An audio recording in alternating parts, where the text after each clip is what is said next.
எல்லோருக்கும் மிகவும் அன்பான வணக்கம். நான் கலாநிதி கதைக்கிறேன். நாங்கள் எழுத்துக்களை பற்றி இப்போ பார்த்து கொண்டு வரோம். அதில் உயிரெழுத்து படித்து மெய்யெழுத்துக்களும் படிச்சிட்டோம். இப்போ மெய்யெழுத்துக்களில் 3 வகை என்று படித்த நாங்கள் வெள்ளினம், மெல்லினம், இடையினம். இப்போ அந்த எழுத்துக்களை நாங்கள் எப்படி இலகுவாக பாடமாக்கி வைக்காமல் எழுதலாம் என்றதை பற்றி, அந்த 3 வகைகளையும் பாடமாக்கி வைக்காமல் எப்படி எழுதலாம் என்றதை பற்றி படிப்போம். ஆனால் நீங்கள் அதுக்காண்டி முதல் நீங்கள் என்னென்றால் மெய்யெழுத்துக்கள் எல்லாவற்றையும், அந்த 18 எழுத்துக்களையும் நீங்கள் மனப்பாடம் செய்து வைத்திருக்க வேண்டும். அது வைத்திருந்தால் நீங்கள் இலகுவாகவே 3 வகையான மெய்யெழுத்துக்களையும் நீங்கள் எப்போ என்றாலும் பரீட்சைக்கு போயிருந்தாலும் நீங்கள் உடனே எழுதக்கூடியதாக இருக்கும். அதை எப்படி என்று பார்ப்போம். சரியா? ஓகே. என்னென்றால் நீங்கள்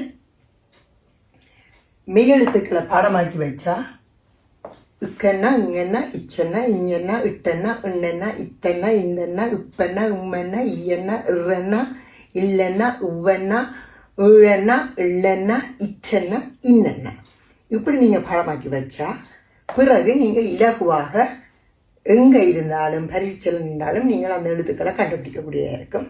அதை பார்ப்போம். இப்போ பாருங்க, இதில் எப்படி என்ன, இதான இந்த 18 எழுத்துக்கள். இதில் எப்படி வருமெண்டா வல்லினம், மெல்லினம், இடையினம். இந்த வரிசையில நீங்கள் அட்டவணையை போட்டு வச்சிடணும். இல்லாட்டி ஒரு பேப்பர் எழுதி வைக்கணும். எழுதி வச்சுட்டு இந்த வரிசையில தான் எழுதி வைக்கணும். எழுதி வச்சா தான் உங்களுக்கு இலகுவாக இருக்கும். அப்போ முதல் நீங்க என்ன செய்ய வேணும்? இக்கன்னா வல்லினம், சரி.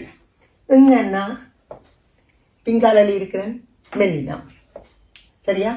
இச்சன்னா வல்லினம், இஞ்சன்னா மெல்லினம், இட்டன்னா வல்லினம், இண்ணன்னா மெல்லினம், இத்தன்னா வல்லினம், இந்தன்னா மெல்லினம், இப்பன்னா வல்லினம், இம்மன்னா மெல்லினம். இப்ப இது வரைக்கும் நாங்க பார்த்துட்டோம். சரியா? இது வரைக்கும் பார்த்துட்டோம். இப்பன்னா இம்மன்னா இது வரைக்கும் பார்த்துட்டோம். இப்ப அதுல வெள்ளினம் மெல்லினம் ஸ்டாப் ஆயிடுவாங்க. இந்த இடத்துல மெல்லினம் வெளியிட்டேன். இப்ப பாருங்க, நான் இதுல கிரீனால மார்க் பண்ணியிருக்கேன். இந்த ஈயன்னா, இறன்னா, இல்லன்னா, உவ்வன்னா, ஏன்னா, இல்லன்னா, இந்த 6மே இடையினம். இந்த இடையினம் 6ம் உண்டாவே வருது. சரியா? அதே பிறகு வர்ற கடைசி 2 எழுத்துலையும் திருப்பி வல்லினம், இற்றென்னா, இன்னென்னா, மெல்லினம். சரியா? இது மிகவும் இலகுவாக நீங்கள் எழுதக்கூடிய இருக்கும். நீங்கள் முக்கியமா இந்த 18 மெய்யெழுத்துக்களை நீங்க வடிவா பாடமாக்கி வச்சா இப்படி போட சரி. எல்லாம் ஒன்றை விட்டு ஒரு எழுத்து. வல்லினம், மெல்லினம், வல்லினம், மெல்லினம், வல்லினம், மெல்லினம், வல்லினம், மெல்லினம், வல்லினம், மெல்லினம். ஸ்டாப் பண்ணிட்டு இது எல்லாம் இவ்வளவும் இடையினம், திருப்பி வல்லினம், மெல்லினம், கடைசி 2 எழுத்து. சரியா? இப்படி நீங்க முயற்சி செய்து பாருங்க. மிக மிக இலகுவாக இருக்கும். ஒன்றுமே தமிழ் கற்பது கடினம் அல்ல. படிக்கிற முறையில படிச்ச எல்லாம் இலகுவாக இருக்கும். வேற விரும்பியும் படிக்க வேணும். எல்லோரும் மிகவுமே விரும்பி தமிழை இலகுவாக படித்து அடுத்தடுத்த சந்ததிகளுக்கும் உங்கள் தமிழை கொண்டு செல்ல வேண்டும் என்றுதான் என்னுடைய மிகுந்த ஆசை. ஆகவே பிள்ளைகள் எல்லோருமே விரும்பி தமிழை கேட்க வேண்டும் என்று வேண்டிக் கொண்டு, வேற ஒரு விடயம் என்னென்னா, இதுல ஒரு படம் இருக்குதுதான்.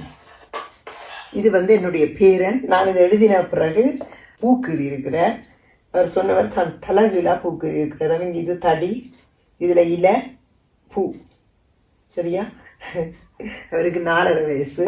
அவர் எனக்கு என்ன சொன்னவர்டா, எங்கேயாவது தலகீழா நடக்கூடிய விதை வாங்கினா, பூவின் விதை வாங்கினா சில இப்படி வளர்ந்தாலும் வளரும் என்று சொல்லி எனக்கு சிரிப்பாக இருந்தது கதை என்று சொல்லிட்டு இதில் பழங்கிட்டு போனவர்.